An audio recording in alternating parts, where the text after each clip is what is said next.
Welcome back to another amazing video. It's your boy, your friend, your business partner, Delano McCory. And today I want to talk about how you think. Yeah, I want to challenge your thought process and I want to challenge your brain a little bit. So let's get started. Alright. Jeez. Now, one thing that I've been realizing and not focusing on a lot as a business owner, and fair warning, it's not sexy at all, it's not glamorous, it's not even flashy, but it's how you think. And a lot of times as business owners, we forget that our mind is like super powerful and it kind of dictates and pushes everything else. It draws our creativity. It reminds us of the daily tasks that we have to do. And then ultimately it is the hindrance for those looking to start and also the hindrance for those looking to grow from where they already are. And it's all about how we think and how we process stuff. The first thing is we have to realize as a business owner, we have to think linear. We got to think further out than we're thinking right now. A lot of times we tend to just think about the next day and what we have to accomplish that next day. But we have to think about what can we accomplish in the next year? What can we accomplish in the next 2 years? What can we accomplish? So forth and so forth. One of my favorite guys to watch on YouTube and eventually will be my mentor is Myron Goldman. And he has a quote that says, we overestimate what we can accomplish in a week and we underestimate what we can accomplish in a year. And to break that down, basically what he's saying is we put a lot of stake into the things that we have to accomplish in the week instead of looking further out and saying, what can we accomplish in a year after consistent dedication?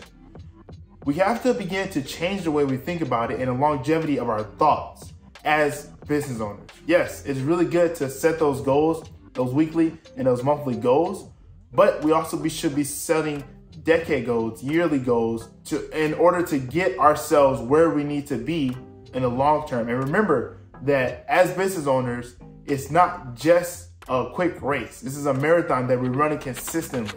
And if we don't train the way our shoes work, if we don't train those small little muscles that we're not thinking about, then chances are we're not going to make it through that marathon, let alone win and come in first place. Now, remember, being an entrepreneur, there is no set goal. There is no finish line. We're continuing this marathon for a long period of time because we want to grow and want to see our companies and our business do well over a long period of time. And if you're here and following this channel, you already know that we're trying to create generational wealth and build companies and businesses that last far beyond us being here and into our spouses and our friends and our families' hands afterwards. So begin to expand the way you think about stuff. Also, be willing to listen to other people's ideas and opinions. I know a lot of times as entrepreneurs, we do not tend to take in everyone's aspects because we're leaders, or because we're pushers and we're doers. A lot of times, the people who aren't, or the people who don't understand our mission and our plan, we tend to write them off because they can't see the objectives that we're trying to accomplish. But a lot of times, if we just take a quick couple minutes to listen to the ideals, listen to the way they think about it, we can begin to learn a lot and then even challenge the way we are thinking. So a lot of times with me and my background and growing up in children's ministry and helping out with youth and young adult ministries at church, I get a lot of opportunity to work with kids and to coach kids and to train kids.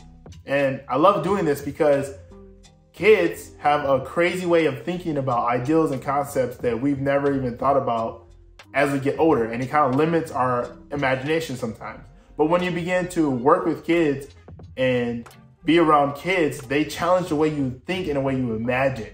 And I'll give you an example. Volunteering this past summer, I got the opportunity to volunteer with kids and work with them for a summer camp. And one of the kids came up to me and he's like, I got this great business idea. And I was like, okay, cool. Tell me, what's your business idea? And he tells me that he wants to create this t-shirt that starts off as an egg and you put it into the microwave and it expands and it becomes a t-shirt. Now, yes, I know you're laughing and that's probably a crazy idea, but now I have another creative outlet to think about that I've never thought about before. And yeah, while that plan may not be possible right now, or even in the future, it still gives me another creative outlet to think about and to challenge the way that I think about just business in general, or I think about concepts and ideals and how to bring them to life. So just expand your knowledge and get around people that think slightly different than you. Get around people that may disagree with your ideals and concepts to see how can you push yourself to learn and begin to grow the way you think about it. And last tip is, remember, as entrepreneurs, we are constant learners. We have to have the ability to learn different aspects and learn different ways of gaining and obtaining knowledge. So don't think just because of one way that you learn, or just because you understand a concept one way, that there's not another way for you to understand it and to grow how you currently do. As entrepreneurs, we're constantly pushing ourselves to develop and grow. So I'm glad that you guys are watching this video. Let me know what you learned this week and how you're going to challenge yourself to learn more and to think differently in the comments below. And as always, let's get to work.